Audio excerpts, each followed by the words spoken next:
Assalamu alaikum dear students, how are you? I hope that all of you are well by the grace of Almighty Allah. I am fine too. Welcome you all to NIEVS Homeschool.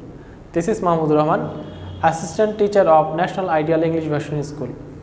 Today I am going to take a Bangladesh and Global Studies class for the students of class 7. Dear students, this is your second class and the first class with me. Okay, let's see the board. Class 7, subject Bangladesh and Global Studies, term half yearly, topic chapter 1, lesson 2 and 3 reading done.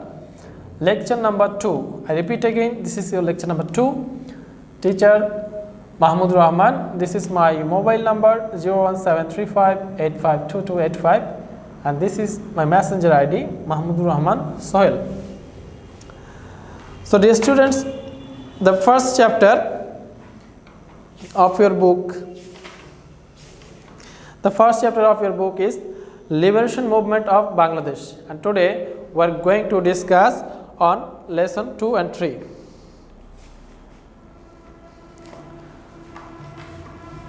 Let's see the board. Lesson 2, United Front. Since the birth of Pakistan, the conspiracies of Pakistani rulers led the people of East Bengal to feel aggrieved. The students, aggrieved means disappointed.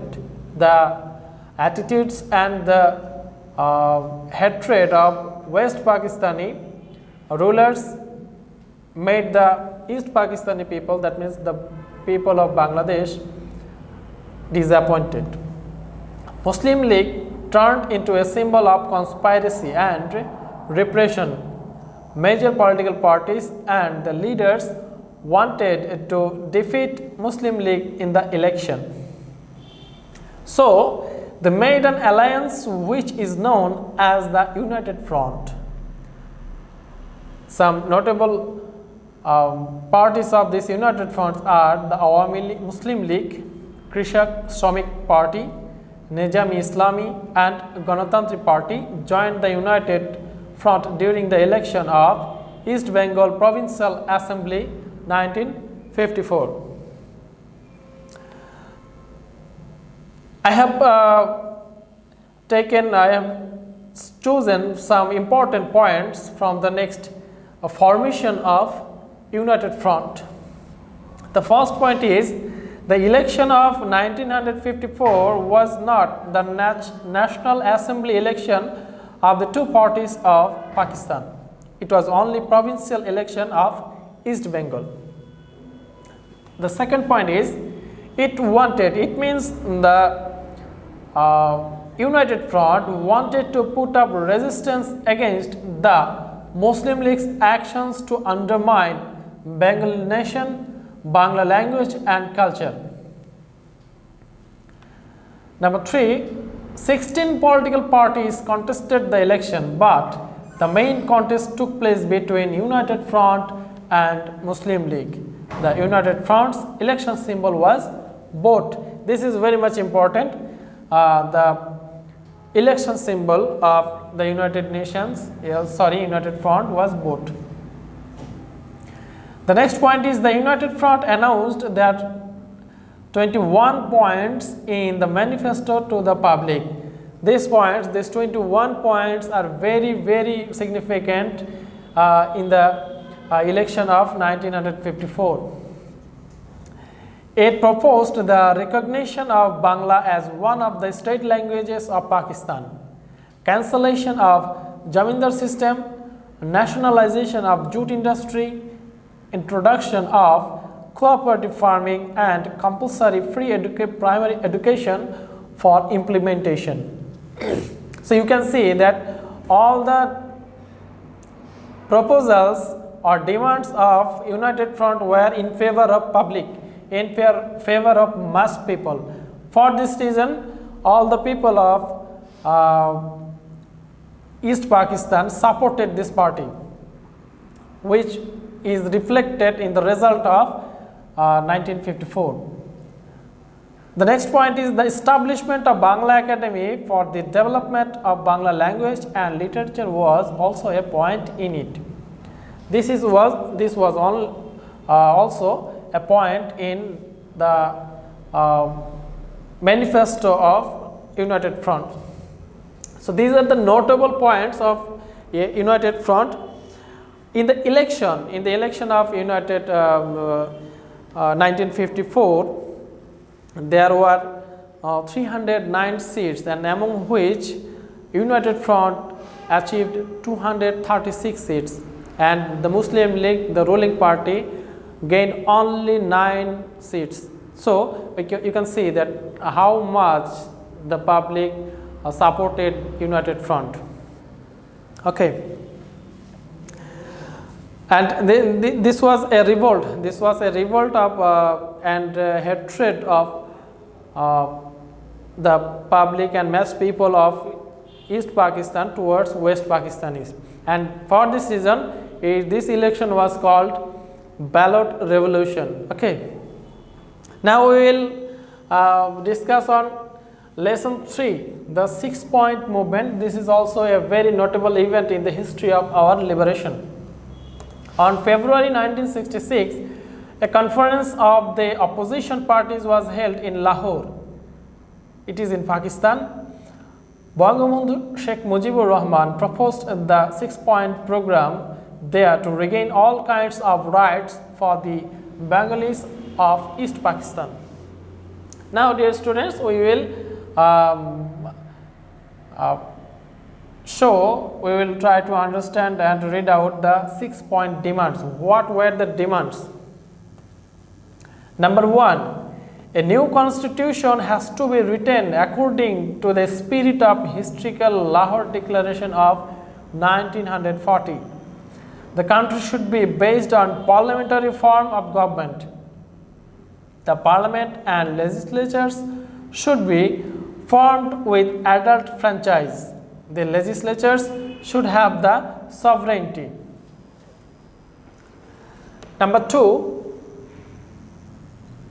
the federal government, that means the central government, will have a defense and foreign affairs of the country. All the rest affairs will be dealt by the state governments. That means the central government will control the foreign affairs and defense purposes, but the other purposes, other things will be under the control under the control of state governments.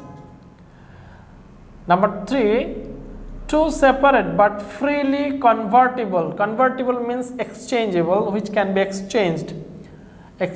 Convertible currencies for 2 wings have to be introduced.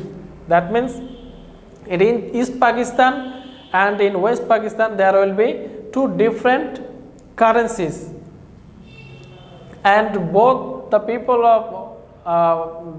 of both wings can exchange this currency anywhere. The responsibility of currency should be there in the hands of federal government. There should be 2 independent central banks for 2 wings. If this is not feasible, there should be 1 currency for both the wings, but that should be done ensuring stoppage of flight of capital from East to West Pakistan. This is also important. If 2 currencies are not available, or the application of 2 currencies is not possible, there should be 1 currency in both the states, in both the wings, that means in West Pakistan and in East Pakistan. But the central government must ensure that the currencies of East Pakistan must not go to West Pakistan. Number 4, the power of taxation and revenue collection should be vested on state governments. The federal government would get a fixed share of the collected revenue by the state government. Point number 5, there has to be 2 separate accounts for the foreign exchange earnings of the 2 wings. Each state government should have full rights over the earned foreign exchange and should contribute to the federal government equally or in a ratio to be fixed. The constitution should empower the units to establish trade links with foreign countries. And the final point is East Pakistan should have a separate paramilitary force.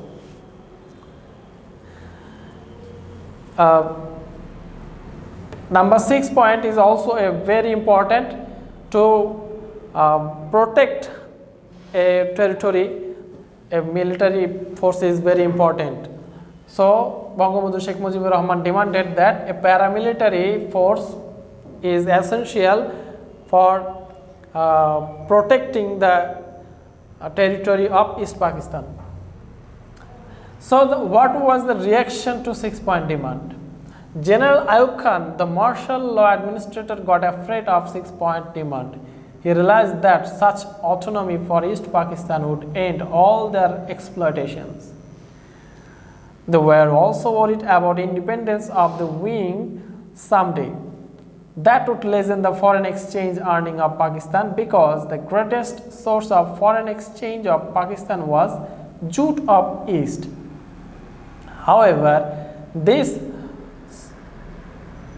earning was diverted to civil and military sectors of West instead of East Pakistan. Bengalis hardly had any higher position in job sector. This monopoly for West Pakistanis would end the autonomy of the East. Therefore, the conspiracies began again. Many cases were filed against Bangabandhu in various districts of the province. Leaders and workers of Awami League were arrested. Bangabandhu Sheikh Mujibur Rahman, Tajuddin Ahmed and many other party leaders were subjected to this kind of harassment. But the movement could not be silenced because of the firm leadership of Bangabandhu and his widespread popularity. So, dear students, you can see that 6-point demands is a very, very important event in the history of Bangladesh, because in these 6-point demands, the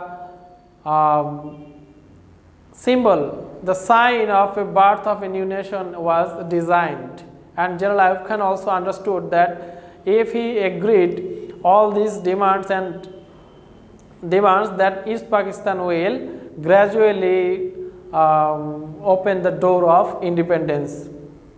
So my dear students, I think that you have understood today's class very well. These two events, the memorable events of our history, that means the election of 1954 and the formation of United Fronts, and in again the 6-point movements of 1966. We have discussed on two memorable events of our history. If you have any further question or any confusion, contact me in my phone number or through my messenger ID. See you in the next class. Attend the online classes regularly. Stay safe and well. Allah Hafiz.